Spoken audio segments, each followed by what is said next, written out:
if you've seen a lot of my older content, I'd be kind of just like extreme in how I talked. I would be very vulgar with swearing like all the time and saying nasty words and just be a little bit too over the top. So I think them seeing me, convert to or accept Islam, they would they would think I'm going to go even more extreme and get even more vulgar and crazy when it actually reined me back in.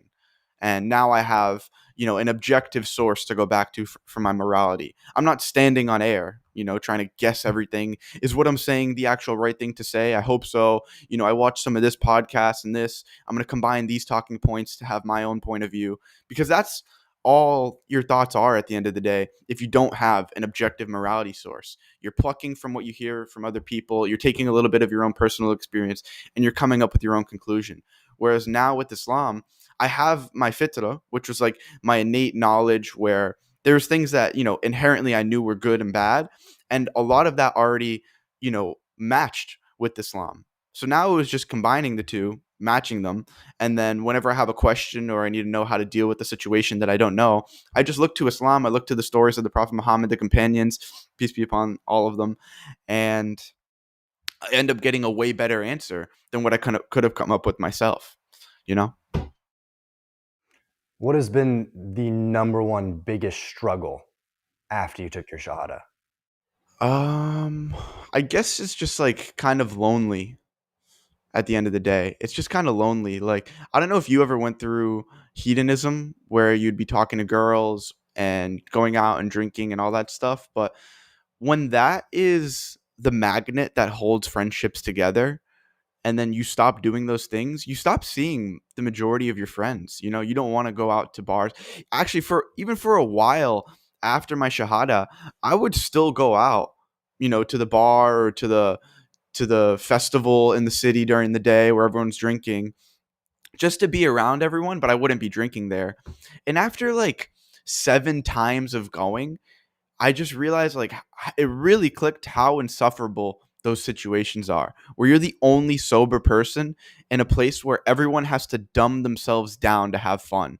You're not on the same wavelength anymore, and it's just, yeah, bro. But it's funny that, like, I had to go out like at least like 7 to 10 times for it to like really click in my head. Like, all right, I'm not going to places where people are drinking anymore, because this is terrible and it's just boring.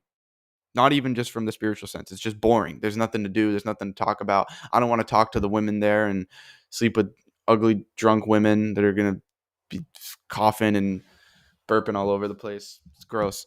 But yeah, probably the loneliness, man.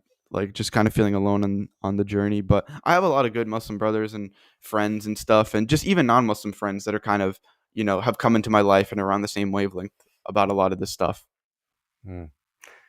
Has it ever been a struggle for you finding the Muslim enough friends? I see that can be a challenge for reverts, where like when you're learning about your Deen in those first couple months where you don't know everything, and it's sometimes you can feel out of place with the people who are like really on their Deen, but then you also don't fit in with the people who aren't Muslims. How did you balance that? No, that never really bothered me, bro. Honestly, like a lot of the practicing Muslims, like, they're really patient and accepting. I never really got that vibe where if I was around people that were too Muslim, that they kind of like were annoyed with me, or if I didn't know something, that it would be awkward. I think a lot of reverts get weirded out by them not knowing the prayers and other people knowing the prayers. Little stuff like that never bothered me at the end of the day. I always knew I was on a learning journey. It's one step at a time. I mean, even when I started praying, I couldn't even do the knees. Like, my flexibility in my knees was so bad. It took me like 3 months of every time I prayed, it was like I needed WD-40 or something. Yeah, I remember So first Ramadan was so painful. The amount of like prayer, my knees could not handle it. yeah, but now I could sit like that for hours. I could sit in that position all day, and it doesn't matter. But for me, it was actually just a kind of cool way to see my progress in the physical sense, because every week that I continued to pray, my knees would be going down a drastic amount. And then I noticed, like, if I skipped a day or two of prayer, I would really feel it more. So I had like that physical incentives to stay consistent as well, so my knees would feel better. And I don't know, it's that weird stretch feeling. It almost feels good in a way. It was like an extra little sense of dopamine and a physical way to track my progress, not just, in the spiritual sense. the the friends you used to go out with, are you still in contact with any of them? Are those relationships gone? I'm still friends with most of them. It's just we don't really I don't go out with them anymore. But we'll play video games or maybe sometimes play sports during the day. My college friends, I don't really talk to anymore because that whole relationship was just drinking and talking to girls. And then my hometown friends are like my day ones, you know. I wouldn't want to give them up for anything because there's just a certain sense of loyalty when growing up with other people like that. But yeah, I also moved to New York in around December, November.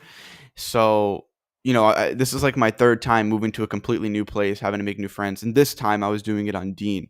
So it's really just been hanging around like a really small group of people. And then whenever people come into town, because, there's always volume of new guys that I know online coming into the city, hanging out with them. But yeah, other than that, it can get, I don't know, kind of, yeah, can get a bit it's I'm kind of used to being alone too though at the end of the day. Like I'm an only child and I've kind of always been on my own. But How do yeah, you I've been deal? hanging around like Beck a lot. I'll hang out with Sneeko, Steezy Kane. And I just try to be a good influence. Like even if other friends are going out and doing stuff still, I just be the guy that, I go home early. And then that ends up helping them get on Dean more too. So it's really about just like staying firm in your beliefs and, like a rock, not letting good influences, not letting people influence you in either direction too much. You're staying core to what you want to be. And yeah. Since you took your Shahada, do you feel you at all lost a part of your previous identity, like who you were before? Mm, it's a good question. Yeah, I definitely went through that.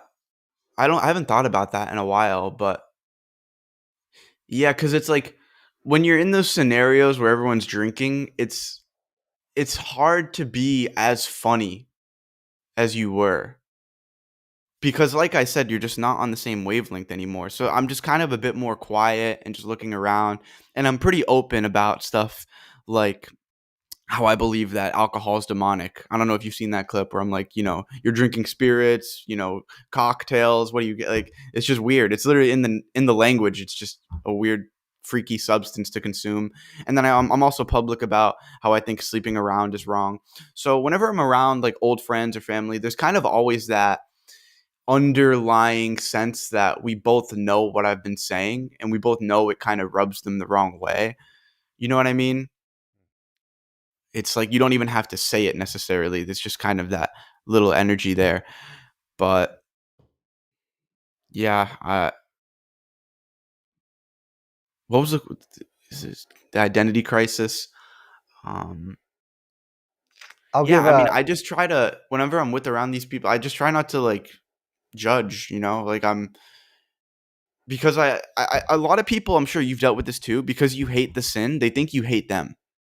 Like if someone sleeps around and you're saying, sleeping around hurts your soul or drinking is bad for you or doing drugs is bad for you, and they're doing this frequently and they don't understand that it's a problem yet, they just think that you hate them.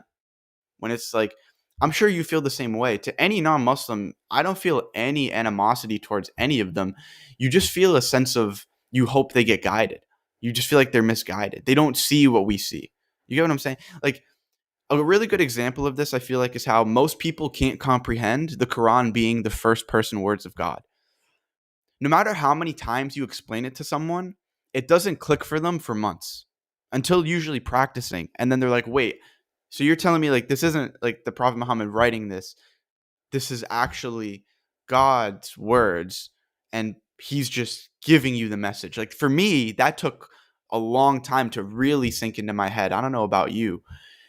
And I think that's kind of a similar comparison to make is because they just can't see what we see, and it's hard to articulate that perspective to them. It's hard to really show them the other side, especially because with Dawa, there's so many layers to it. There's some people that think that there's no creator. So then you have to go through the rabbit hole of getting them to acknowledge that there's a creator. And then there's some people that think, okay, that creator didn't send messengers and it's just like up to us to figure it out. So then you have to go through, like the messengers throughout time and analyze, okay, were these actually from God or were they lying? Because it's one or the other. They were actually from God or they were lying. So there's just so many different like angles to take Dawa from and explain things to people. But yeah, bro, that's why at the end of the day, it really does make sense that God's the one that guides people to the truth, because there's only so much stuff you could say and you can't see into people's hearts and know exactly what would resonate with them, you know? Like now for us, it seems obvious it's the truth, right? It's like clear as day. And when people ask me, they're like, wouldn't the truth be as obvious as like words in the sky? And I'm like, yeah, to me it is, you know? This claims to be the first person words of God, and you can't really disprove that in any sense. All the people I've seen trying to disprove Islam, it's just straight up lies. I haven't seen one actual credible argument yet. And then they'll get debunked, and a month later I'll see 10 more guys say the same thing. It's insane. So to us the truth is clear as day. But yeah, bro, I think it really just ultimately stems from the heart. If your heart is sincere and you actually pray to your creator and your creator alone to guide you to the truth, I think he'll do it every single time. I have no doubt in that. But yeah, I went on a bit of a tangent there, but It was good. What has been the part or the time in the last 2 years where your Iman was the lowest, and how did you get out of it? Iman was, to be fully honest, man, um doing something with a girl was like, I understood why sexual immorality was like the worst sin, one of the worst sins out there. Because I was like on like a super super high Iman, and I'm not saying this to brag about my sins or anything. I'm just being honest with you guys, just so you understand how important it is to stay away from that stuff. From tasting high Iman, it was like a crypto chart nuking 80%, doing something like, and it took me like months to get back to where I was after that. So, bro, yeah, it was definitely women at the end of the day. That's why it's so important to keep your heart pure and your body pure from that stuff, not giving into the worldly sins. Because at the end of the day, too, man, with drinking and partying and girls, it's always the anticipation that seems more fun than the actual activity. Once you do any of these sins, it's never even as close to as fun as how much fun it was in your head before you did it. I don't know if you whenever you'd go out to the club, it was always the pregame that was the fun part. The anticipation, the jitters, what are we gonna get into tonight? Who are we gonna talk to? And then once you get out there and everyone's holding the cup and the music's loud and people's bad alcohol breath is in your ear, it's just like, oh, this sucks. This sucks every single time. Even in college, I would go out. I would ask myself, why am I doing this every Friday night? Why am I coming out? Like every time I come out, this is awful. So what was the question once again? Well, I would be curious on how you got out of that, because I see a big struggle when I talk to people Yeah. is they either sin or they have low Iman and they let that keep them there, right? Oh, because they're already here. They struggle to get out of it. How did you get out of it? How did you get back to it? I actually just recently got much better at that. So my biggest advice to getting your iman back after sinning is firstly not telling anyone about the sin. Don't tell anyone about the sin, because once you tell someone about the sin, there's a few different places that can go. It can lead to them doing the sin, and then, okay, now those people that you're around are doing it as well. So it's going to make it more likely that you're going to do it. Um, if you tell other people your sins, you're more likely to remember it because you're talking about it more. So there's a bunch of different wisdoms to why you shouldn't do that. And then the second thing, um, to get your iman back, is pray to God to help you forget that sin.